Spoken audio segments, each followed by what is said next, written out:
Oscar Cicero Brown Jr. was born October 10, 1926, in Chicago.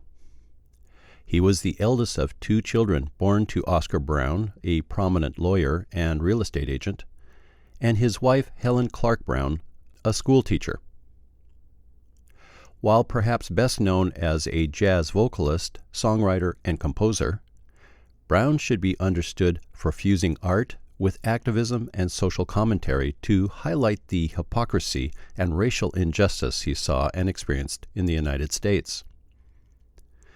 Brown got his start at 15 as a singer on the network radio soap opera Secret Series. At age 16, he enrolled at the University of Wisconsin. After attending a few universities, excelling in English but little else, he returned to Chicago in 1947. He soon landed a role as a newscaster on Negro News Front, the nation's first daily newscast created by Black Americans, which he co-produced with Vernon Jarrett. From 1948 to 1950, Brown was also a key performer on Richard Durham's radio series Destination Freedom on Chicago's WMAQ. Prior to this, he had a relatively comfortable middle-class life thanks to his father's success, and despite the second-class status of black people in the United States at the time. This opened his eyes to the challenges facing the black community. Brown told Black World Today, "That sort of pivoted me. It changed me around and made me not only an actor, but also an activist." In 1948, at the age of 21, he joined the Progressive Party, and he ran for Illinois State Representative. And in 1952, he ran as a Republican for Congress, losing both times. He was also a member of the Communist Party from 1947 until either he resigned or was kicked out in the mid-1950s for being, quote, too black for the Reds, unquote. After a 2-year stint in the Army, his focus returned to writing, and he started composing songs and performing them in local nightclubs. In 1960, he signed with Columbia Records, and his first album, Sin and Soul, was released to critical acclaim. He was soon touring with the likes of John Coltrane, Miles Davis, and Dizzy Gillespie. Brown attempted to launch his musical Kicks and Company on Broadway in 1961.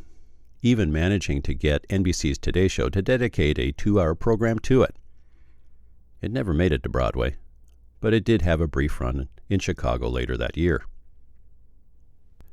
In 1962, he moved to Los Angeles to host the syndicated television show Jazz Scene USA, where he met and married his third wife, singer and dancer Jean Pace. This started a partnership lasting over 30 years. Shortly after that, they moved back to Chicago, and he wrote and produced the musical Opportunity Please Knock. This was both a critical and commercial success, and partially notable for using as performers members of the Chicago street gang, the Blackstone Rangers.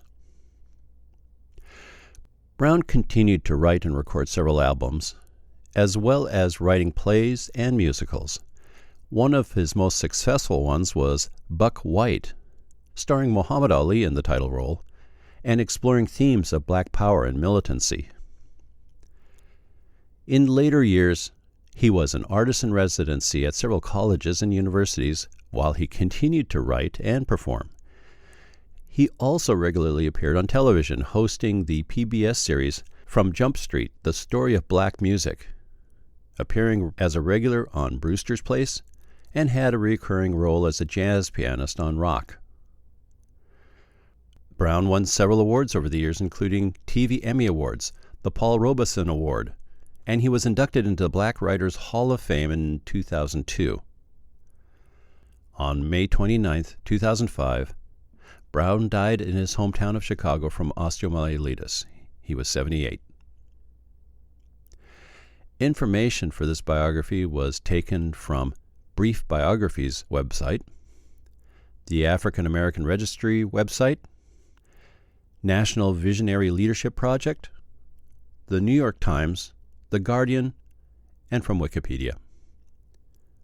For Old Time Radio Researchers, I'm your announcer, Patrick Andre. Thank you for listening.